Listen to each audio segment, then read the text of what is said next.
À 32 ans, le reggaeman guinéen Ismaël Diallo, dit Cool Ismo, se prépare à sortir son premier album, États-Unis d'Afrique. États-Unis d'Afrique, il faut signer. États-Unis d'Afrique, il faut signer. Dans cet album de 11 titres, l'artiste invite les Africains à faire de l'unité du continent leur cheval de bataille. Pour lui, l'Afrique ne trouvera son salut que dans son unité. Pour moi, en tant que reggaeman, je me suis dit, mais pourquoi ne pas sensibiliser les chefs d'État africains et puis pour signer, créer un gouvernement fédéral et continental et qui deviendra les États-Unis d'Afrique.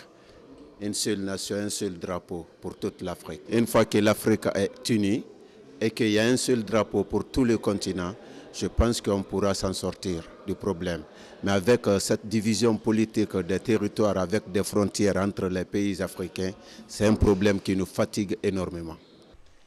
L'album États-Unis d'Afrique, c'est aussi le fruit d'un combat pour Cool Ismo. Très tôt, il se fait remarquer au collège Kipé pour sa passion pour la musique. Après le baccalauréat, il est orienté à la faculté d'économie de l'université de Cancan. Il aurait pu être économiste de carrière, mais il a choisi le monde musical. Après quelques mois de cours, il apprend l'ouverture de l'Institut supérieur des arts de Dubreka. Aussitôt, il abandonne l'université de Cancan et décide de s'inscrire à l'ISAG, d'où il deviendra compositeur-arrangeur. Sa passion pour la musique le conduit à Paris, où il rencontre son idole, Alpha Blondy. Avec l'album États-Unis d'Afrique, Cool Ismo marque son entrée dans la famille des reggaeman. À présent, il entreprend les démarches pour la sortie de son album à Conakry.